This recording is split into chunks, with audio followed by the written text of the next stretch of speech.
స్వేచ్ఛ టీవీ ప్రేక్షకులకు స్వాగతం. ఈరోజు ఒక ప్రత్యేకమైనటువంటి విగ్రహాన్ని అన్బాక్సింగ్ కోసం నేను ముందుకు తీసుకొచ్చాను. ఇది అన్బాక్సింగ్ గణేష. సిఎంఆర్ వాళ్ళు కొత్తగా ఖమ్మంలో షాపు తెరుస్తూ ఉన్నారు. దాని సందర్భంగా చాలామందికి వాళ్ళు మట్టితో చేసినటువంటి గణేష్ విగ్రహాల్ని అందజేశారు. మా మిత్రుడు వెంకటేశ్వర్ గారు, బండారుపల్లి వెంకటేశ్వర్ గారు నాకు దీన్ని బహుమతిగా ఇస్తే దాన్ని మీ ముందు అన్బాక్స్ చేద్దామని చెప్పి పెట్టాను. అన్బాక్సింగ్ చేయడానికి దీనికి ఒక ప్రత్యేకత ఉంది. ఎందుకంటే దీంట్లో కొన్ని విత్తనాలు ఉంటాయి. ఆ విత్తనాలు నిమజ్జనం చేసేటప్పుడు ఆ గణేశుడిని కుండీలో పెట్టి నిమజ్జనం చేయటం ద్వారా అక్కడ కొత్త మొక్కలు మనకి వస్తాయి. మా మనవడు కూడా నాతో పాటు దీన్ని అన్బాక్సింగ్ చేయడానికి పోటీ పడుతూ ఉన్నాడు. ఒక్క నిమిషం తాత. రైట్, ఇక్కడ ఇంగ్లీష్లో సీడ్ గణేష అని రాసింది బాక్స్ మీద. అందరి గణపతి, అంకుర గణపతి అని కూడా రాసింది. మట్టి వినాయక ప్రతిమల పంపిణీ ద్వారా పచ్చదనాన్ని పంచుదామని ఆ స్లోగన్ కూడా వాళ్ళు ఇచ్చారు. ఆ తర్వాత ఇక్కడ సిఎంఆర్ వాళ్ళ అడ్వర్టైజ్మెంట్ ఉంది. తర్వాత ఇక్కడ ఇంగ్లీష్లో seed Ganesha play idols for green environs అని కూడా రాసింది. ఇప్పుడు దీంట్లో ఇంకొక విషయం కూడా ఈ అర్థం మీదే ఉంది. అదేంటంటే green Ganesha is just 5 steps అవే.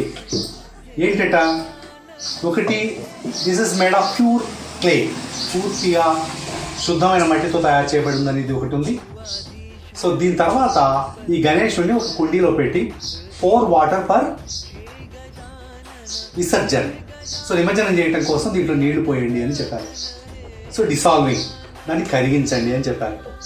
తర్వాత నెక్స్ట్ స్టెప్ ఏంటంటే 4వ స్టెప్ 7th డే కల్లా జర్మినేషన్ ఆఫ్ సీడ్, అక్కడ దాంట్లో పెట్టినటువంటి విత్తనం ఏదైతే ఉందో అది బయటికి మొలకెత్తుతుంది అని చెప్పారు.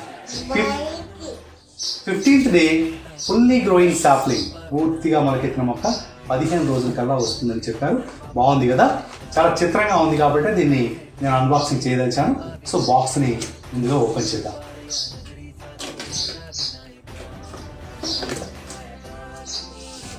రైట్, ఇక్కడ మా మనవాడి సహాయంతో నేను ఈ గణేశుడి విగ్రహాన్ని బయటికి తీశాను. ఓకే, గణేశుని విగ్రహాన్ని తీసిన తర్వాత ఈ అట్టపెట్టెలో కూడా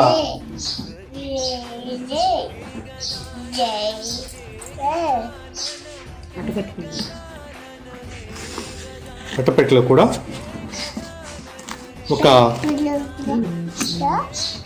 కొబ్బరి పీచుతో చేసినటువంటి ఒక చిన్న కంటైనర్ ఉన్నది. తీనా తాతయ్య, రైట్. సో ఇందులో ఇవి కూడా కోకో పీటు, తర్వాత ఒక సీడ్ బాలు, ఇవన్నీ ఉన్నాయి. సో బహుశా దీంట్లోనే విత్తనం ఉండి ఉంటుంది.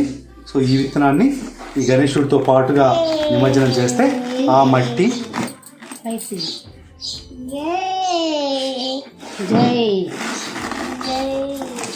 జై గణేష. సో ఈ కంటైనర్ని బయటికి తీద్దాము. జై కొట్టు గణేష. రైట్, సో ఇదిగో ఈ కంటైనర్.